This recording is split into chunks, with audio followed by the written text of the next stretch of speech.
Great. So, ladies and gentlemen, I think it's time that we continue on with the show.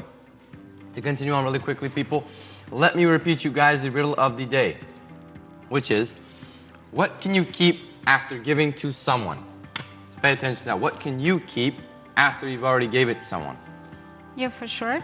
And I'm going to repeat our phone numbers one more time. The first one is 712-14-1765, and the next number is 712-14-1767. And very good. We will continue again another mesmerizing conversation with another guest, and we are going to invite her, who is Xumora Yusunxo'jayeva. Very good. Hello, Hello, good morning. How are you? Take a seat. Please take a seat. Thank you for inviting me. Come a little bit closer. You can come closer. Yeah, make yourself feel at home. Thanks. All right, so how are you? I'm feeling better. Feeling better? Yes. Wow, I'm glad you're feeling better. Can you please introduce yourself? Yeah, sure. My name is Xumora Yusunxo'jayeva. I'm 28 years old. I'm a second-year PhD student at Toshkent Institute of Chemical Technology, Department of Food Safety and Technology of Functional Food Products. And I'm also the project manager of the eCampus European World Talent Camp for Uzbekistan scientists in food science and technology. This is Erasmus project. Wow, that's Yes. a very Amazing. big introduction, huh? Yeah, for sure. First of all, from the basic information, which we know that from your sent CV as well, you are highly interested in applying camel milk to the dairy industry in Uzbekistan. And can you share with us also your interesting information about this section, about this industry? And do you have some exact plans for the utilization of camel drink milk in the dairy of Uzbekistan? Sure, yeah. Well, camel milk production is increasing, but so far I honestly haven't seen any application of camel milk in the food industry, because our people, they buy it from some farms and consume it in a not processed way, which means there is no heat treatment, there is no processing. And I was curious if we can use camel milk in food industry using the same technology when we produce pasteurized or sterilized pasteurized milk, or even just cutting from cow milk. And so far my experiments have shown that heat treatment should be different when it comes to camel milk, because it's a bit more different in structure, specifically in the structure of protein. Yeah. Great. Wow. Thanks. Interesting. Very cool. Do we have a phone call? Yeah. So sorry to cut you off. We had a viewer calling from home. We'll talk and then we'll get back to the conversation. So sorry. Hello. Hello, good morning. How are you? I'm fine. What about you? Great. Amazing. Thank you. Mr. Azbek. Yes, I know this. How are you? I have a question for you. Okay. Of course. I didn't hear his question. Okay, can I tell my question? Yeah, of course, you can ask. What I take part in this day? Usually in this time, every time take part in the program, right? I couldn't catch. You usually take part on Wednesday, right? Why are we on the show on Friday instead of Wednesday? Yeah. Oh. And my answer The industry is expanding.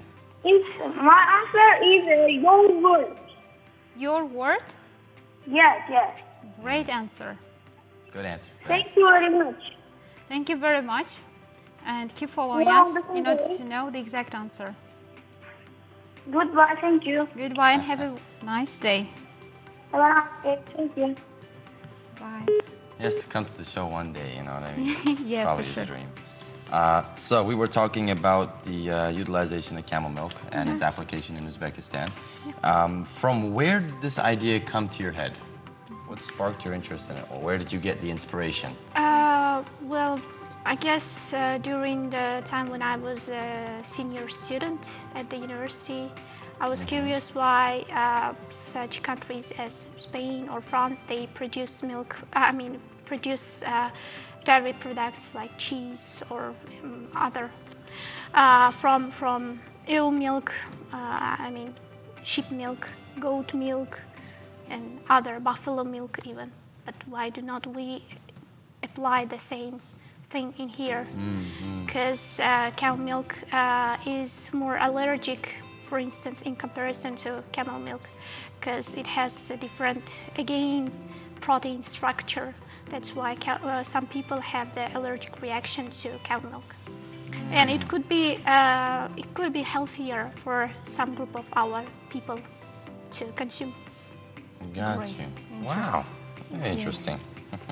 So, as a social activist, if you are a social activist, if I'm not mistaken, well, that's what the information we're given. So, anyways, you are so active on behalf of management of the project, of project activities as well. One of them was correspondence with project partners, National Erasmus Plus Office, if I'm not mistaken, in Uzbekistan, and state organizations of the Republic. And all of these 3 target groups of eCamp Uz project. Can you highlight a little bit about this project? But I've got to correct you here. Yes, please correct me if I made any mistakes, yes. National Erasmus Office and these organizations, they are not our target groups. Okay. They are the organizations, we work together. Okay. Basically, they support us a lot in implementation of our project. As for our target groups, a campus project has 3 target groups. The first one is students, bachelor, master degree, and PhD students in the field of food science and technology. Second group is the researchers and young teachers who teach or are doing the research in food science. And the third group is the food industry in Uzbekistan. These are our 3 groups, and we try to work with them in collaboration, particularly with students, as our project is capacity building in higher education. This Erasmus project, capacity building in higher education, and we want to boost the capacity, advance the knowledge of students of Uzbekistan in the field of food science, applying the techniques or teaching methods of European countries. We have 2 partner organizations in Europe. The first one is the University of Copenhagen in Denmark, and the University of Extremadura in Spain. Wow. Yes, and recently we took over 20 students from Uzbekistan to Spain to have for them to have training. We call these trainings 2-week intensive trainings camps. So this was our Camp 2 training on food safety and food microbiology. Very cool. Yes. Wow. Thanks. That's a lot of stuff to take in, but amazing. Very admirable. While working on the project reports, what have you discovered for yourself in generally, and what is the eligibility criteria of organizing such type of events generally among the students or other participants? Eligibility as a project manager, well, let's say vision, of course, clear vision of the project plans and goals and aims. Are they applicable? Are they efficient? And what can we get in the future after completing the project? Or patience, of course, because after having started working in this project, I realized how much it takes to be a teacher. I'm not a teacher, but I work in close collaboration with students, and there are so many different people. Every student, every person has a different personality, and I have to cope with them. Sometimes be even more patient than usual. As for the criteria of students, we have developed precise criteria for participants to be the part of our project. First one is the English proficiency, at least B2 level of English, relation to food science and technology, and of course even the most basic knowledge in the field of food science, food chemistry, food microbiology, food safety, etc. And they should have the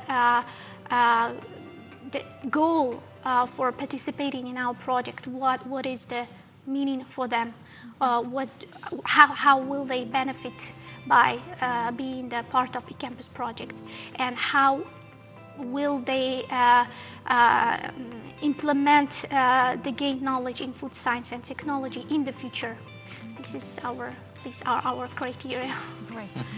Very cool. Wow. Besides that, when it comes to personal qualities, responsibility and diligence are very key factors for success. I think you would agree with that. And additionally, what kind of other rudimental skills or qualifications can you add to your list besides responsibility and diligence? Some personal, I'm going to say personality aspects that are required to work in such a field. Probably again patience. Patience is a big one, yeah, for sure. Yes, and persistence, not giving up, because theoretically you can develop a precise program for your dissertation, master or PhD dissertation. But in practice, it is always different. Sometimes you have to start from zero again. Yeah. And that requires persistence and not giving up. For sure, yeah. Exactly. For sure. And from your several long years experience in the field of this food safety or food microbiology or some other rudimental stuffs, just like in terms of participation of several kind of exhibitions and writing several kind of researching in this way, how would you describe the impact of the language? Or the benefits of learning foreign languages? Sure. Well, one of the most right things I've got to say in my life was learning English, learning additional language, because it opens so many doors for you, and not about just your scientific research. Because you can, when you know the language, you can just get more information from so many scientists in the world. And there are also other aspects like communication, getting acquainted with new people, different cultures, different nationalities, their lifestyle, and etc. So there are so many benefits for learning new language. And it, of course, when I've read in some articles that when you learn different language, your mind works in a different way, and you are less prone to have Alzheimer disease and such kind of illnesses. Yes. Definitely. Yeah. So, besides this, do you have any plans or goals for your future? Besides these academics, I want to say, thrives that we all have, do you have anything else that you want to focus on? I don't know. I'm currently completely focused on my career, and probably after hopefully successfully completing my research in camel milk, I'm gonna take the course on food law, general food law. I'm really curious about it because it's also relatively new to our country, and I think it would be beneficial if people started learning general food law in Uzbekistan also.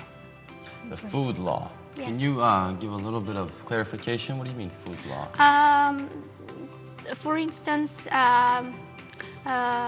in food safety, let's take that part. The amount of heavy metals, they shouldn't be more. Some amount in different types of food, or amount of toxins. They are not absolutely allowed in food. This kind of regulations. Also, when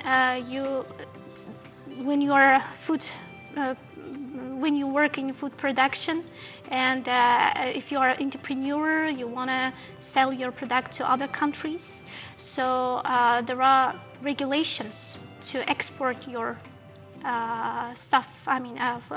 products to other countries as well, particularly in European countries. The area of European Union, they have really strict regulation on food law, and to expand the selling, you have to know the regulation as well.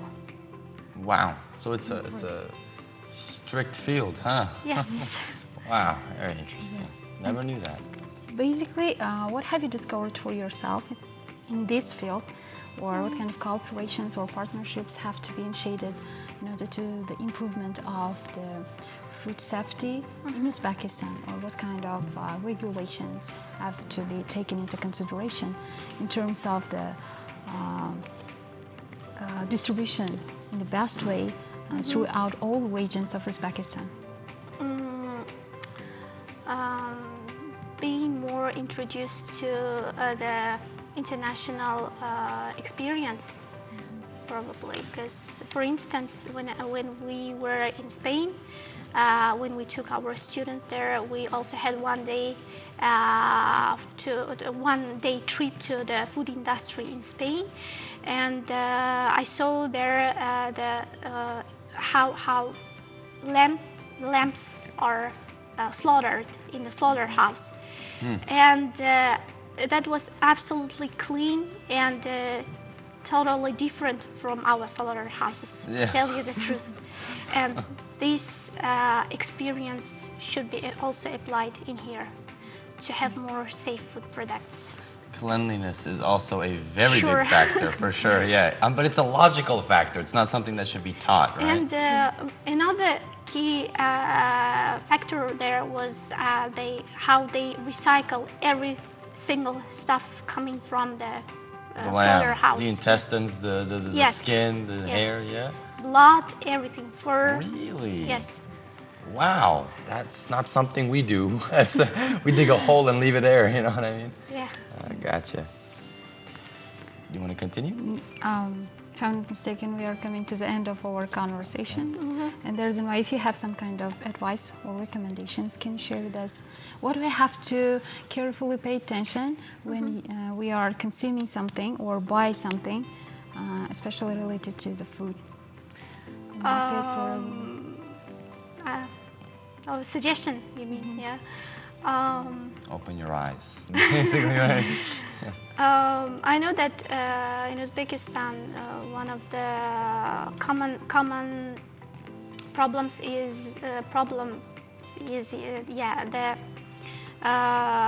trans fatty acids in oil products. I mean, the margarine, spreads, and etc. And there is still a lot to handle in this sphere, because the more you consume trans fatty acids, the more you have problems with your health, like particularly in heart and obesity. Yeah, that's a big one in Uzbekistan, obesity. And consuming less margarine. Try to consume less margarine and more vegetables. More vegetables, healthy food. Yeah. But when it comes to food safety, I don't think that we have that two big problems in terms of food safety now. Thanks. So but anyways, consuming less food products with high cholesterol, high trans fatty acids, That is it, right? Right. Perfect. Interesting. Very good. Thank you so much for coming on to the show you very today. much. We had a wonderful time talking with you. Wish you you. all the best Yeah, and wish you a very bright future. Have a nice day. Thank Have a you. nice Have a day great too. day. Thank you. All right, ladies and gentlemen, we're going to continue on with the show and we have a lesson, right? Yeah, of course, we have informative lesson, and we will invite our teacher, who is Parvina Yusunxo'jayeva, in order to learn something new. Yeah.